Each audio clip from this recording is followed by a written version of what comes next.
Lots of messages in, lots to get to. Slight tangent at offtheball.com. In no particular order, because frankly I haven't had the time to put order on it. You forgot to put order on it. Yeah.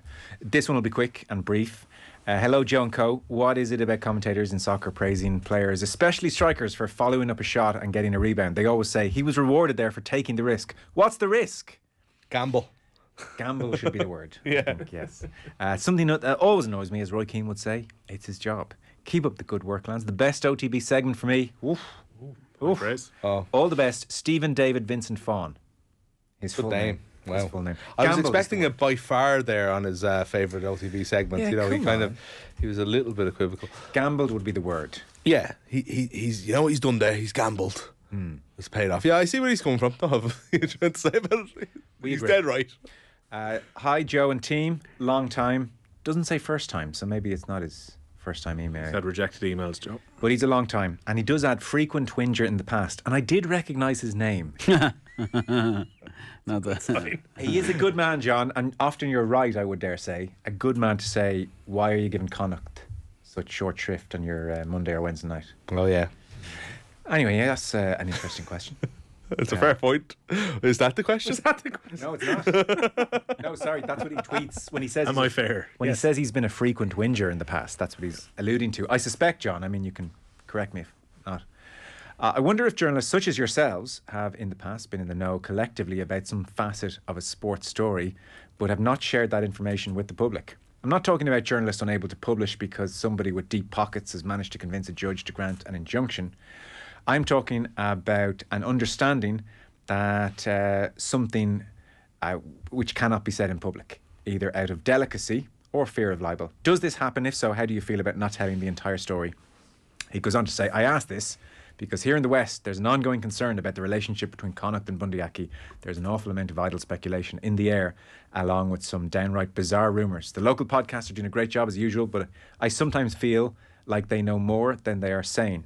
So how do you manage this balancing act? Keep up the good work. John from Leitrim in Galway, John Rogers. John, thank you for the email, and we'll do more Connacht if we can. I would say all the time in my world. Yeah. No, you do. Oftentimes what you know, Joe, is it's not newsworthy to report it either, even if it was about sensibility. There might be facets of stories that you know, but it's not for public consumption, or it might not be relevant to the story.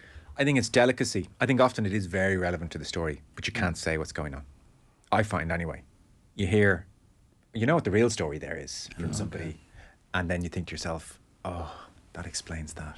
Not talking, by the way, about the Bundyaki situation. No, actually, I was about to clarify in that I actually don't know anything about this and haven't heard anything about it. So everything from here on in is nothing to do with that. So I feel I know more about that than I can say on air. About the Aki thing? Yeah. Yeah, I don't. Yeah. Luckily. But generally, I would say, on the point of is it a difficult balancing act, I have got to the point now where if I'm talking to somebody in the know and they're about to tell me, and they, Ireland's a small place today, you know what's really happening there, I will often stop them now and say, if I can't say that on air, I actually don't want to know. I just don't need that bouncing around in here. Sometimes it's good to know because you might be more sensitive to a situation than you would otherwise be. But I'd say all the time. I'd say. Do you know when it gets really risky, Joe? Yeah. It's when you've had a conversation with someone. They may well be a pundit or someone that you know or another journalist. You're not quite sure if that conversation happened on air or if it happened in the canteen.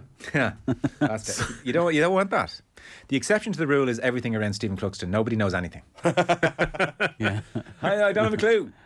Straight lanes. That's the only There's levels on this as well, though, isn't there? Because there's things then that, like, you know, you hear information that is absolutely newsworthy, but is, and not because of a super injunction, but because of investigation or because of something else. You know what I mean? And you have to have conversations, even off air, with people who, you know, don't know as much about this person as you do, and you can't give the reason as to why you have these thoughts. I'm talking about in circles here. It's obviously very hard to say for the very reasons that I brought up in the first place, you know. But sometimes you know things that just cannot be reported, right? For legal reasons and for various other reasons, right? Not being able to prove things and so on and so forth. You right? could collapse the case in 2 seconds. Yeah, oh, referring or absolutely. alluding Yeah, to yeah. something Well, on national never radio. mind like 400 other things around that. But, you know, it's just, you can't. It's impossible to talk about. But sometimes that can be with high-profile people that get talked about by a lot of people who don't know the story. Yeah. You know, so that's one side of it. And then a lot of it other is just kind of like not for public consumption. Yeah. And I think for those ones, you almost wish you don't know. You Yes, didn't I know. do. Yeah. Increasingly, I say I don't want to know. Yeah. So What you do? No, not all. Occasionally, you just can't not hear something. But in the main, if someone's really enough to give me something, I'll say, "Do I want to know this? I don't want to know." So, Rory McIlroy being discussed by several people. I guess that's one of the stories of the week. The Masters. First of all, Kev gets the ball rolling. Hi lads, long time listener, etc. Can we call out the shambles that is Masters coverage? Why not pull back the curtain and let the cameras in for every hole? It is strange that they'll let Rory walk down the fairway with an AirPod in his ear but not show the leaders on day 3. They need to get out of their own way and open this event up. The British Open coverage is sensational and it shows what can be done. Thanks, Kev.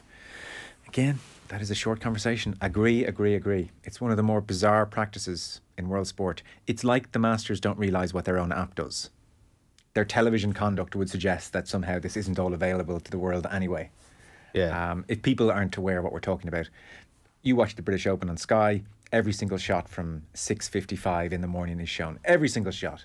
You watch the Masters, and across Thursday and Friday, it's featured groups for a lot of the day. And then eventually the coverage will start properly. And the reference there to round 3 is that on the Saturday morning, John Rahm, Brooks Koepka, Sam Bennett as well, in the same group, their first 6-7 holes were not shown live on TV. So you had like Nick Faldo constantly in his green jacket, I might add. He loves that. I noticed that. Does he always do that? No, it's just a Masters thing. No, sorry, I don't mean like on like a Tuesday in November. I mean when he's at Augusta, does he always wear Had that? Nick Faldo not retired, Joe? From CBS. I remember the teary conversations when he was leaving, and then He'll He's a guest commentator on Sky on pitch Sunday. in for the big ones from Sky, just to be a part of it. I don't think the green jacket's allowed to leave the property. No, I don't think so. 'Cause Oh, really? they were making a thing about didn't Ballesteros bring his to Spain, Yeah. which was quite obviously against Frowned upon. the grain. Yeah. So I think Faldo's making hay while the sun shines and he can. But so Gary that's Player having his on display in his house in that Curb Your Enthusiasm episode was nonsense. maybe. Breaks my heart. I don't know. But, maybe it's a replica. But when the leaders were playing, that's why Faldo and another were back in the studio, just killing time in between the occasional shot that was provided. So it's like it's something from the 80s, really. Well, it used to be a lot worse. I think that Oh, yeah. people need to know that. Like there was a time when BBC had the Masters, and it was BBC were always playing for it every year without fail. It was nothing to do with them. They would come on air at 8. They would show the odd highlight shot over the course of that full hour, and then at 9 o'clock at night. Think about how late into the round. There was like up until about 10 years ago, I couldn't have told you much about the first 8 holes. No, it's at Augusta. You started seeing it. Maybe the par 5 8th was where you started seeing the leaders on a Sunday. And by the way, you would see that hole played by those two and nobody else, and then you'd see the back 9, and that's it. Arthur, you messaged me over the weekend to say you thought the golf coverage on Sky was top. Loved it. I see. I don't mind that part of it. I thought, like, I don't know, is that being curated to give you the best, or is a decision made at the start of the day and they stick with that? But I didn't notice it. I have no real interest in seeing every shot. Yeah. It's kind of like mad to me. It's the same thing as Red Zone or something. It's like, I don't need to see all that. Give me just the best stuff. I thought it was class. I thought all the commentary was class. How quickly I don't know, like whatever way they switch in between the two groups, so seamlessly. It was brilliant. I thought it was absolutely fantastic. Who was your favourite? I did enjoy Faldo. Yeah, I thought Faldo I was just great. thought he was like, I love the way they kind of would defer to him, like, oh, you know what this is like. What's going on here? It's He like, does bring authority. It's like he's won 3. Yeah. Yeah. Authority and colossal ego, which Love again that. is I'm Love fine that. with that. But I loved the chat between him and McGinley when they had to kill time. There's about 25, 30 minute break. I didn't get to see it live because I was at the rugby at the time, but I got to see it afterwards. Someone had a link up where you could download it, and I was gripped listening to McGinley talk to Faldo, because I actually thought McGinley, as a fellow player, was getting lovely nuggets of information out of Nick Faldo, and I got to maybe know Nick Faldo a little bit more than I had previously, because I always got this feeling that he was cocky. That was just generally the feeling I got about Faldo. While I came away thinking this is a guy who squeezed every drop out of the ability that he had, and I couldn't help but respect that a lot. I've never seen a long form interview with Faldo like that. Yeah, and it's fascinating. Like, he was an absolute loner on tour, and There's an amazing line from, God, what's the coach's name, who transformed his game? Remember Faldo rebuilt his swing? David Ledbetter. And when Faldo fired him, Ledbetter quips that he knew that Faldo hadn't written the letter himself. It was done by letter. Hadn't written the letter himself because at the end it wished him and his family all the best. So we're talking about that type of personality who was a loner on tour, had no friends. And that's, you know, McGinley was getting into that a bit. Like, do you regret the fact that you missed out on the camaraderie on tour? And as he said himself, no. Yeah. I wonder, would Faldo have opened up to someone who wasn't a fellow former player as well? I think McGinley put him at ease, though. No, he probably did. Look, there was a degree with Faldo. I mean, if you're doing we defer to you, we're massaging your ego. Like, if ever there's a player who's happy to do gather around, kids, let Daddy Nick tell you how it's done. Faldo's happy to go there.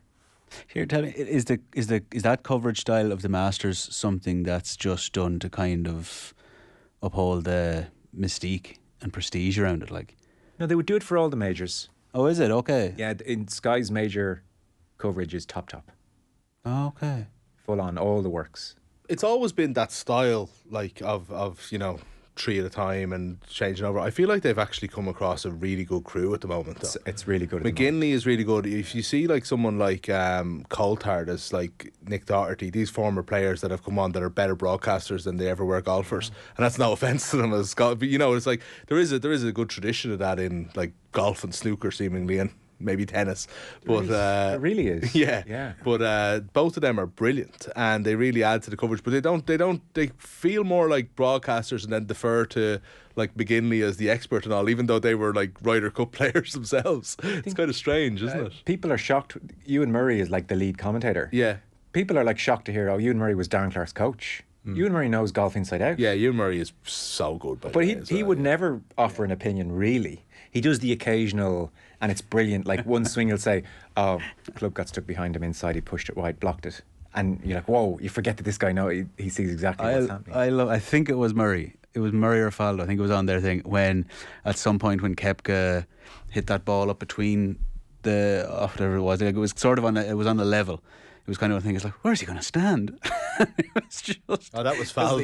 Yeah, that was Faldo. It turned out he had loads of room. Bad camera angle. It was just great. Speaking of where's he going to stand, on the Friday or the Thursday, where the fairway bunker at 18, Tiger Woods had the ball just perched on the grass at the edge of the bunker, and he was trying to find a standing position to hit the shot. I don't know if any of you saw that, but like there was a degree almost of Joe LaCava needs to step in here. He's going to break his leg. It was like, oh God, don't hit the shot. Oh, and eventually he hacked it out of there. But I mean, he was, I don't know what is after limping, but he was there by the end of the thing. Saw the aftermath of it, all right. Yeah, it's kind of sad. Like you kind of feel like that.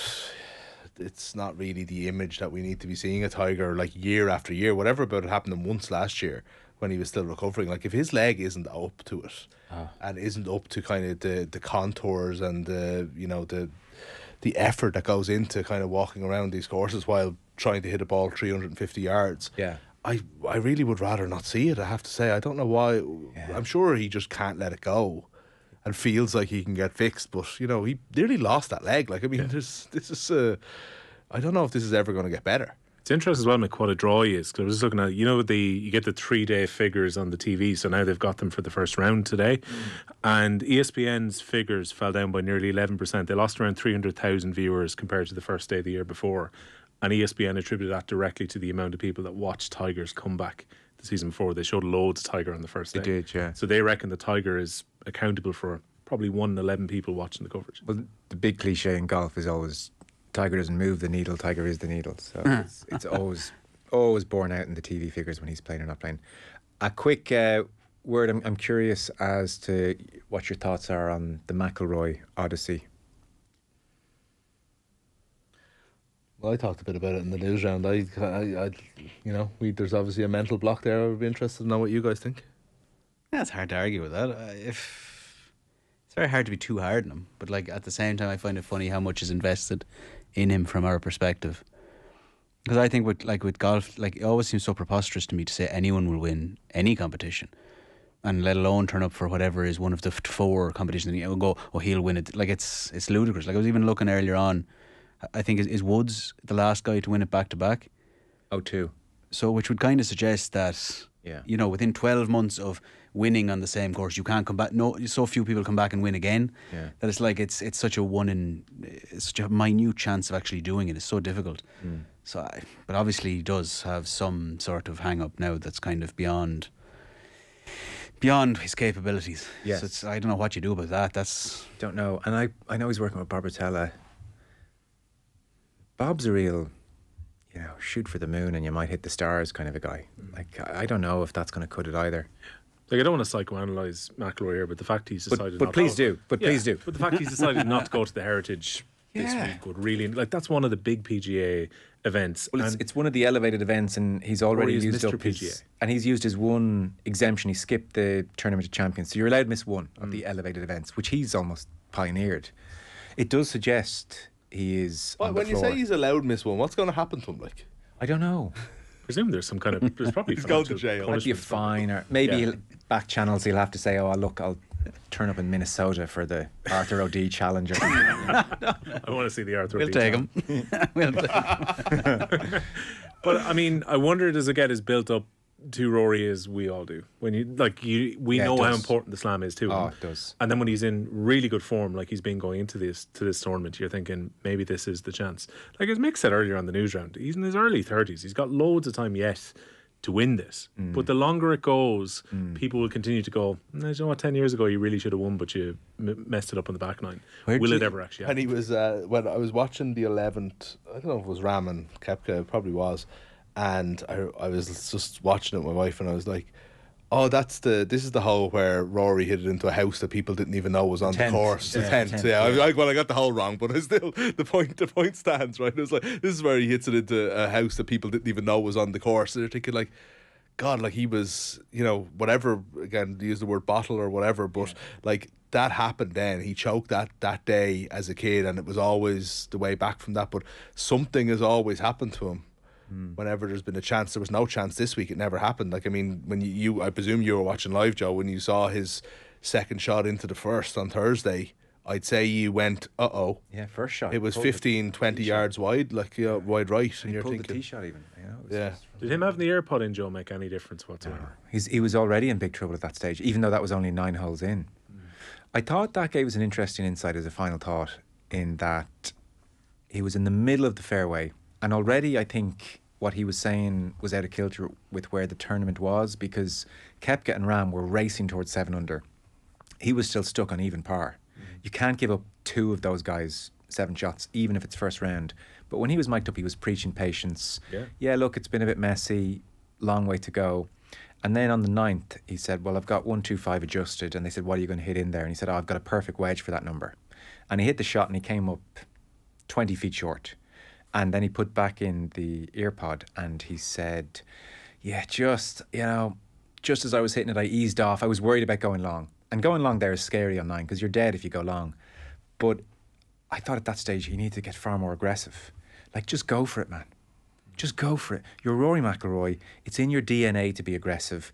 This, like, I'll just be very conservative and not punch myself out of the tournament in the first round. When he's already 7 shots behind, like 2 studs. These aren't guys who are going anywhere, as proved Ram and Koepka. And John McHenry on Twitter was making the point there was, on 13 where he double crossed into far left bunker. Like, he should have just taken more loft and fired a draw in there. Again, aggressive, letting the club go the way he can when he's relaxed. And I appreciate he's not relaxed, but he has to get himself into that mindset where he just says, I'm going to be aggressive. Because there have been numerous Masters now where for me he's played way too conservatively, and admitted as much in the COVID Masters, the 2021. Right, some of these Masters were pretty low scores as well, Joey. You can't afford, when you're playing against a field who could get to low figures in the double digits, you can't afford to be in that position. I just think he's so experienced now. He should have known the conditions on this Thursday are benign. The weather's about to get messy. These guys are in the distance on 7 under. His game was not right. So look, that's the fundamental problem, but also the conservatism. Like, just go for it. Just, if you're going to lose this thing, just die on your shield and go for it. But whereas I feel he's trying to, I'm not going to mess up the first round. And then are you playing with the full commitment and freedom? And look, it's in his head. But isn't this the thing, though, about like the Masters and about the Grand Slam? Like, one, it's the Masters on its own is such a big thing, and two, it's the Grand Slam. Like, Does Rory play that way? Does he have as many tactics? Does he think as deeply about how he's going to approach every other tournament? Probably not. It doesn't feel like Like it, you know? just plays. And it's You know, easier sometimes said he than has done. wind issues at the Open or whatever, but other than that, you never think about how Rory's going to play, and then suddenly he turns up on Thursday at Augusta and has all these plans. And even Can't if be it's changing things for one tournament. even if his plan was to be conservative, at a certain point he had to recognise the way the wind was blowing, no pun intended, and that actually I can't let these guys get 7, 8, 9 shots ahead of me. Just go for it a bit more. I'd love to see him go for it. Easier said than done. More than anything, I would be sympathetic to his predicament in that his last leg of the Grand Slam is at the same course every year. The scar tissue is immense. I'd be far more confident if it was any of the other three and he would have a different course. I'd say, well, look, guaranteed over the next 15 years he's going to find one he really likes. Whereas next year's more difficult again, going back. Driving up Magnolia Lane, how's he going to feel? Do you think he'd have won more majors if he'd won that Masters when he did? Yeah.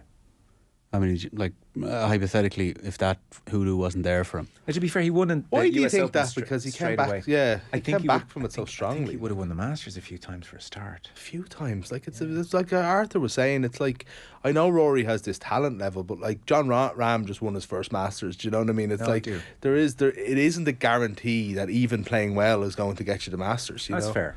You can't say anything with guarantee. It's just you're into the hunch. Yeah, true. Of course, I know. Phase but at that stage. What I mean is, even at his best, he's not like.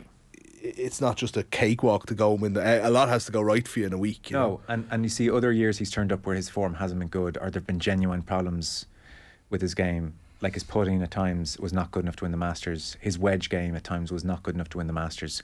So there are certain years where people on Twitter, I seem to get a lot of them say, he's bottler. There were certain years where his game wasn't in the right shape to win. He didn't bottle those years.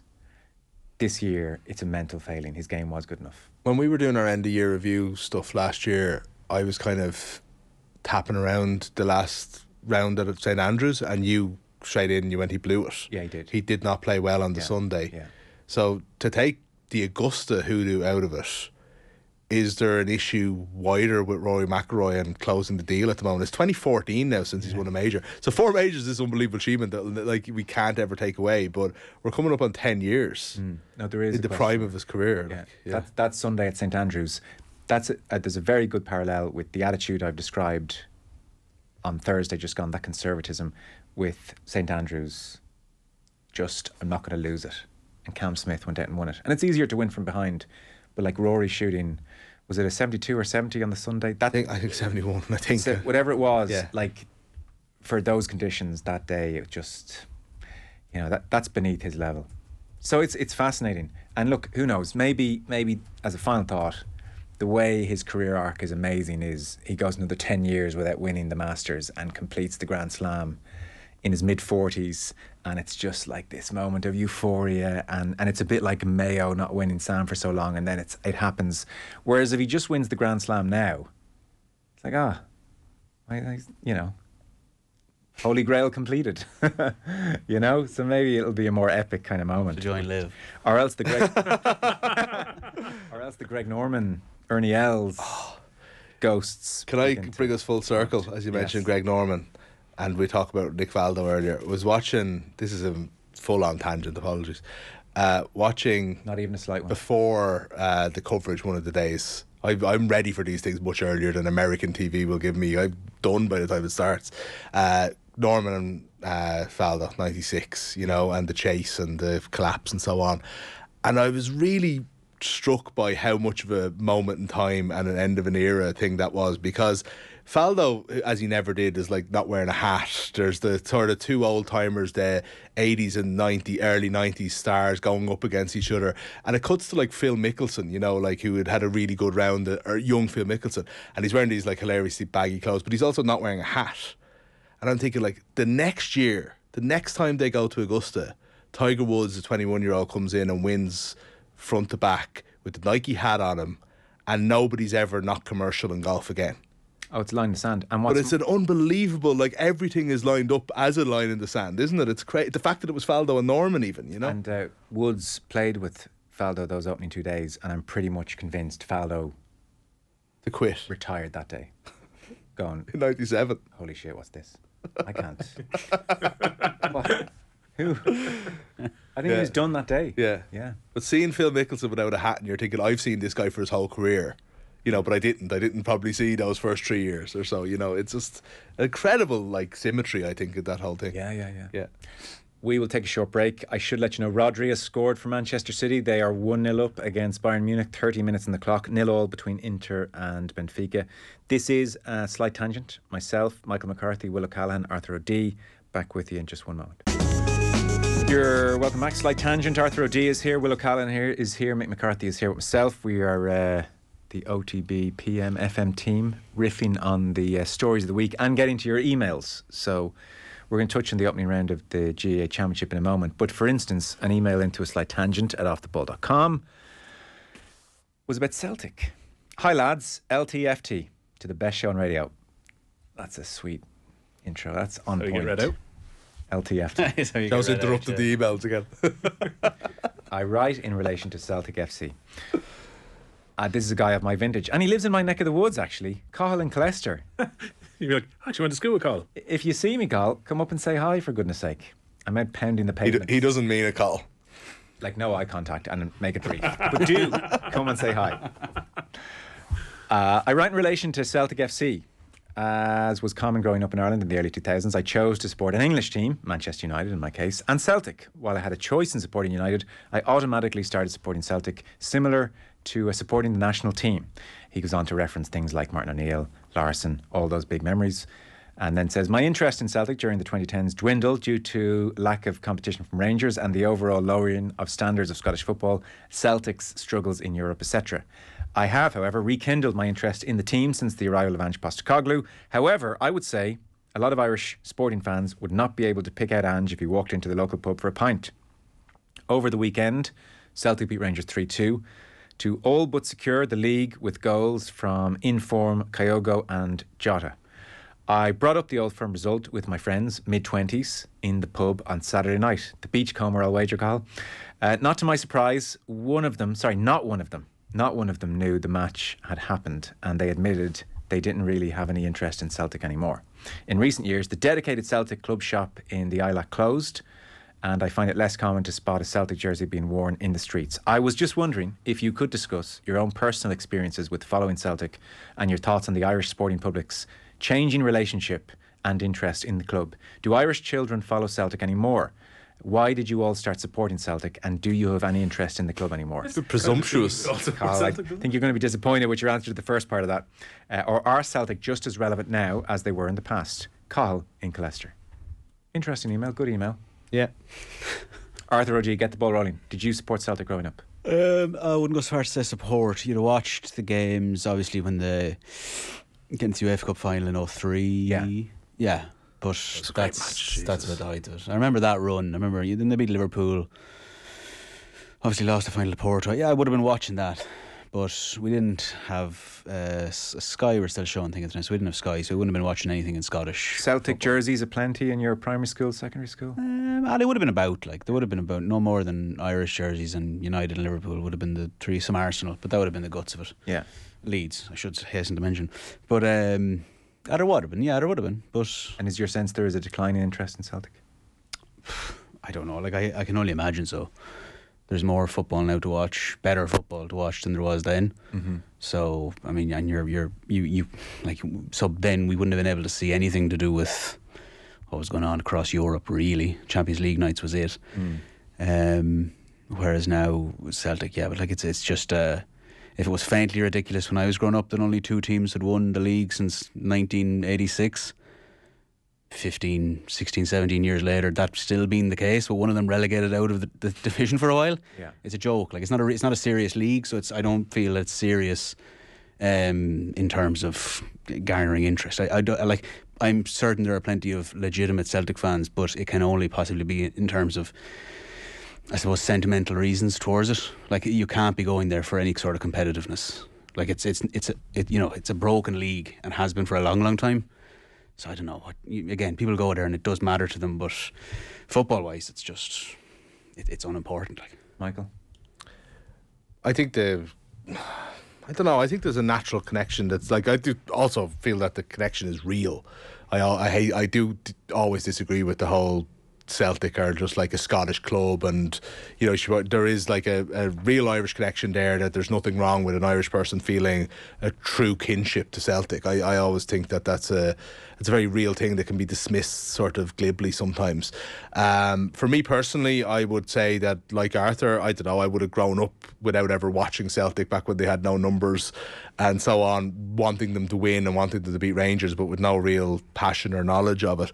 But then in that Martin O'Neill era, I fell in love with Henrik Larsson. He's one of my favourite ever footballers. And I think that when you have that and a likeable team that goes with it, and the fact that they went on a lot of Champions League runs as well as that UEFA Cup run, and they were very visible, and there was something so magic, genuinely, without the cliche, about the European nights in Celtic Park, and where you kind of felt like anything could happen there for a few years. All the way up to that like Man United game maybe in 06, that might have been the sort of the beginning of the end of it. That was post O'Neill, when Nakamura scored. So like I had a real interest then, but I did feel that it was dependent on the team.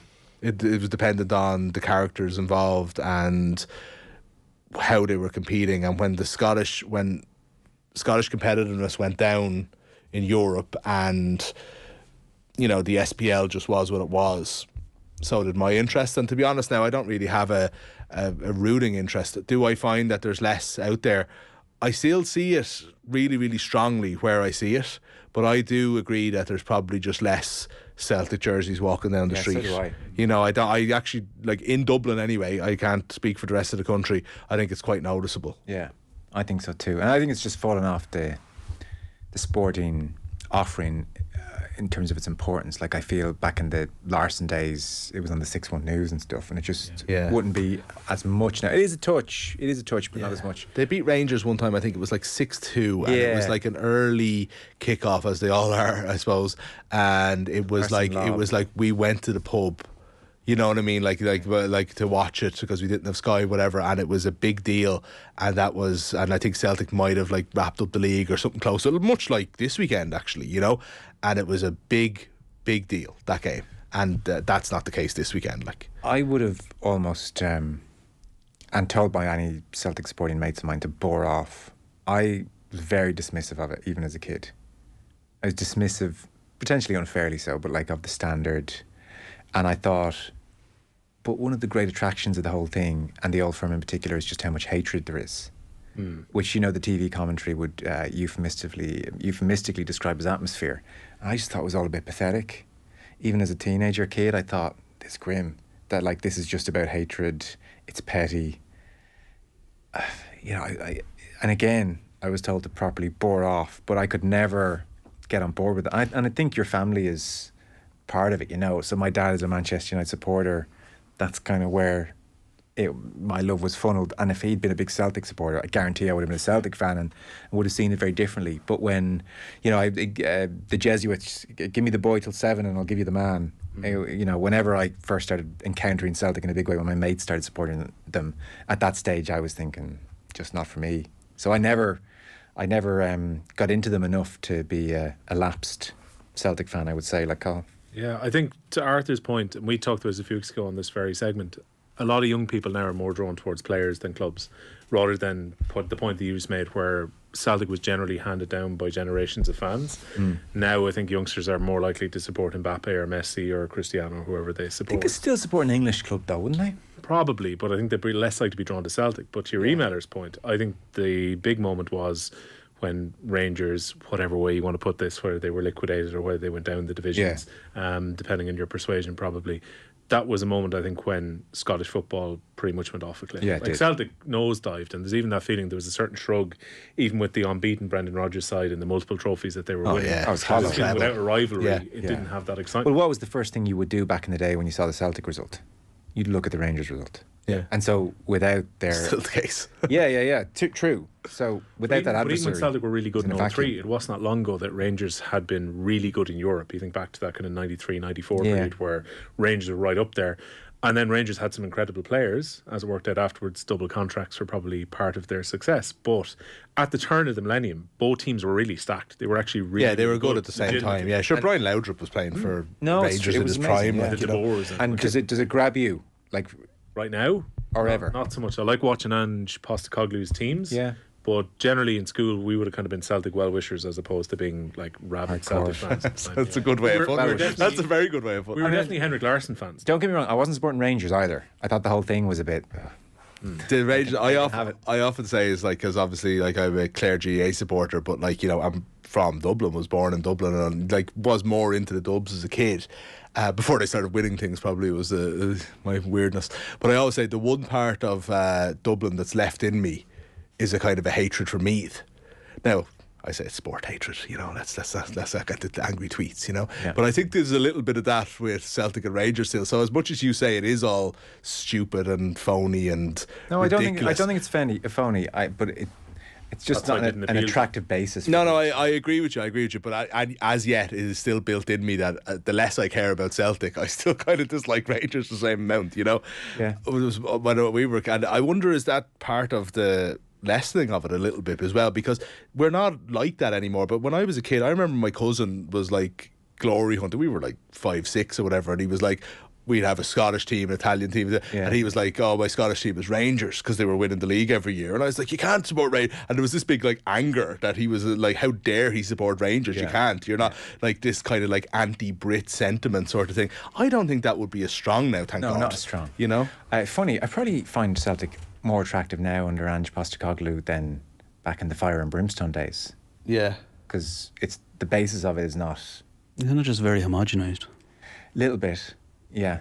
Like the team could be playing on any continent, you know what I mean? Bit either way. I take that point as well, but the previous version... You'd miss Scott Brown though, light me up, so a kind of impressive but slightly homogenised version I'm kind of more open to. He's quite a charismatic type. Absolutely, and it's no reflection, like my outlook's no reflection of the people involved. I just think that it's the foundation for their success is just so flawed. Like there's, you know, what do you... Complete tangent, Joe, on this one. He mentioned Jota scoring at the weekend. Jota's new haircut. He's gone for a mullet. And I saw someone actually compare very nicely at the weekend that basically it looks like Ange Postecoglou has had some effect. This guy could be a back three for the Australian Sevens. He used to have lovely flowing hair, and now he's got a mullet and a moustache, which I didn't expect out of Jota whatsoever. Okay. Google it if anyone hasn't seen him. Cahill is now going to keep his eyes down when he passes me on the pavements of St Anne's. He does look very Australian, I have to say. There you go. Last email, let's try to squeeze it in. It was the opening round of the Football Championship. Joe and co. Much was made last week of John Duggan's comments with regard to hurling no longer being an enjoyable spectacle due to the abundance of scores and the lack of physicality. While it's hard to argue with the point he makes, surely Gaelic football is in a much worse place in terms of spectacle. I was at the Cork-Clare game in Ennis at the weekend, and while the second half did have an element of excitement to it due to the game going down to the wire, the first half of the match was an absolutely dreadful watch. Clare brought all 15 players behind the ball. You could hear a pin drop as Cork hand passed the ball over and back across the pitch for large parts of the first half.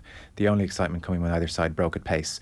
Unfortunately, these lateral hand passing passages of play have become the norm in Gaelic football, and maybe we've all become used to this style of play, but it is absolutely abysmal to watch. Something needs to drastically change. And John, who's from Cork, was at the game, he suggests, for instance, and others have as well, once you enter the 45, you can't come back out again. Curious to hear your thoughts on the current state of Gaelic football and how maybe the spectacle can be improved. Keep up the good work, John and Cork. Several have made the observation that the Cork-Clare game first half was like the personification of this lateral hand passing, never-ending recycling Gaelic football. Look, I'm torn on it. If you were to say to me, what's the state of Gaelic football, I would say the elite matches, certain quarterfinals, but certainly semi-finals and final, the Gaelic football is as brilliant as it's ever been. It's better by a distance. It's so good, and that's been the case for at least the last decade. I'm blown away by some of the games, those Mayo Dublin games, the games we're having of late. The early stages, I just think it is turgid, and we can dress it up as tactically dense and sophisticated. I don't think it is that. I think there's a paucity of imagination. I think limited teams bring players behind the ball, and I think limited teams on the ball don't know how to break it down. Yeah, but players are afraid to make mistakes. That's on Cork rather than Clare. But so Cork got 3 points in play all game. They've got a stacked team. Totally. Clare played to win. Yeah, okay, no, totally. It's interesting of itself. I'm not just talking about that game, but doesn't make it good to watch though.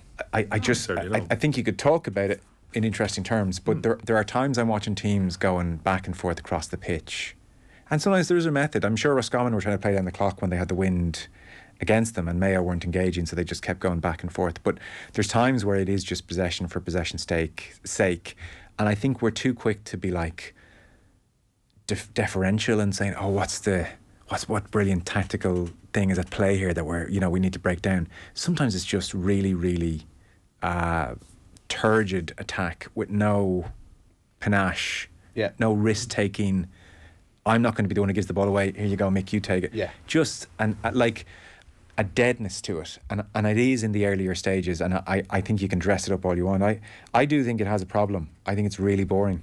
You're both making the same point, though. It's 100%. No, but sorry. Maybe separate, maybe in different ways, but it's 100% about the attacking team. You can't put toothpaste back in the tube. You can't say you can't have 15 men behind the ball. That's just the way to defend. And also, like, say the not being able to go back outside your 45 should only make things worse. All of the solutions that people have, and not going backwards out of your halfway line, they'll only make things worse because people will just be deeper and deeper. And basically every solution I've ever heard they always would have unintended consequences of making it all even more defensive and slower, and all this. Shot clock would lead to 0-all games, I think, because you would have such deep defending, and you would end up having pot shots from the 45 on the shot clock and so on, right? But you're 100% right. All of the effort and all of the conversation that goes into Gaelic football seems to be about defending, seems to be about how to stop. Where's the coaching and where's the innovation when it comes to attack? If you're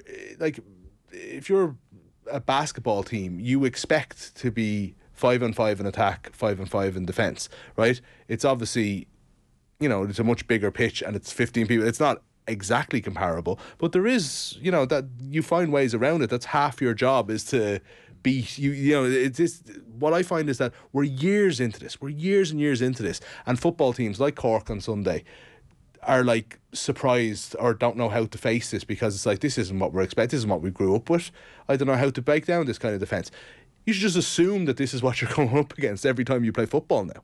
And I think and there's no innovation whatsoever. No, and the lack of risk taking bothers me, I have to say. Like, you spend your whole life training, you're an amateur, this is supposed to be your joy, your freedom of expression, your the best days of your life. You train all year round, and then you go out and just all fear of failure. Don't throw a punch. And I do often think, be it the weather or the culture or our DNA or any number of other anthropological reasons you want to throw up, like, we do seem to be defensively oriented as a sporting nation.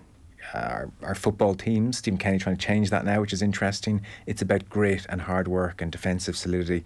Like, I would love to see what the Brazilians and the Portuguese and the Dutch would do with Gaelic football. The element of risk at Championship can't be underestimated here, though, as well, Joe. So Mayo Roscommon played a few weeks ago. Mayo had 1/3 of the scoring chances they had a few weeks ago. So Roscommon learned from that league game. Sure. Some teams just changed their approach entirely last weekend. Like Offaly against Longford. Offaly withdrew players back in, which is not the way they played in the National Football League. But yet, when they wanted to hold on for a win, hadn't won away in Leinster since 1997. That's more important than playing stylish football that the neutral is. Yeah, so we're like Italian 1980s leanings is the way the sport is pitched at the moment. I think one of the main takeaways as well, the offensive mark has not been the solution that people thought it would be. That's what I'm saying. It's not about rules. It needs to be about cultural counteracting. Yeah. Like, why are defensive coaches always the ones who win the battles? Because defence is easier to obviously set up in all sports versus attack. And you divide an island of this size into 32 teams.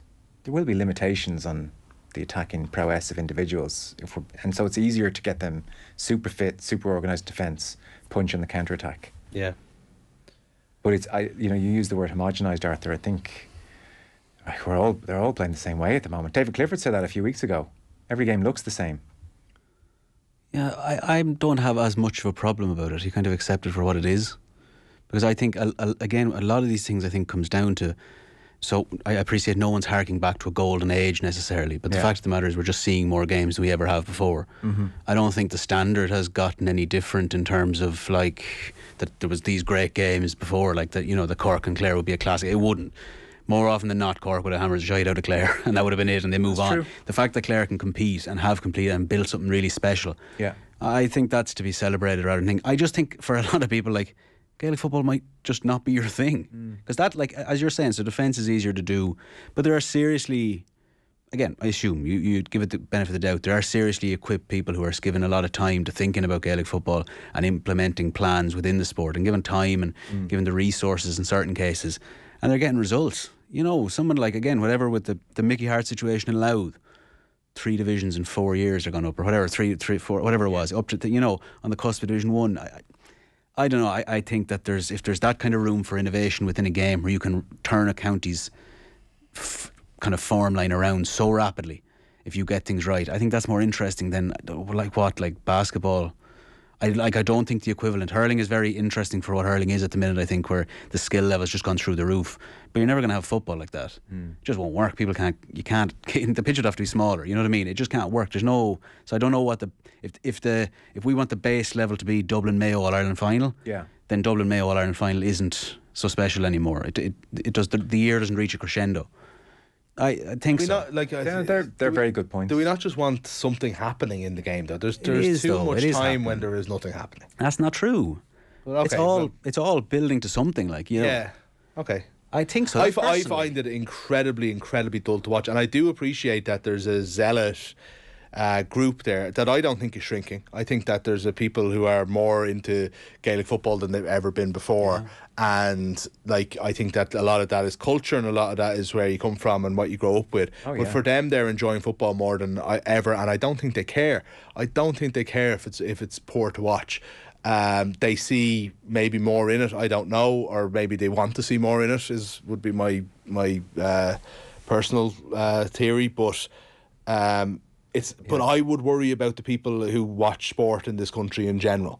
I would worry about the people who will turn on now for a few months, but we also be watching the Premier League as they overlap even more than ever, and the end of the rugby season and so on, and more choice whatever with more hurling on, as to whether that middle ground person sticks with it, because it's just dreadful, like, most of the time. And one thing and yet this weekend there was loads of good stories, and I felt more in tune with it than I have in months and months, because you had 3 big upsets and it was exciting. But if you actually watched the 70 minutes, they weren't. I enjoyed watching Leitrim New York as well. That was exciting. Yeah, that was lively. The minute that you watch those two teams, you're just thinking a better team is going to take them apart. Probably. Sometimes it's funny when it's sports. Sometimes it's more interesting to listen to podcasts and read about them to watch the action at times. One thing I don't like, though, is if you voice that opinion, there can be like a slightly snobbish, well, you just don't understand what you're seeing, you're not appreciating the nuances of this.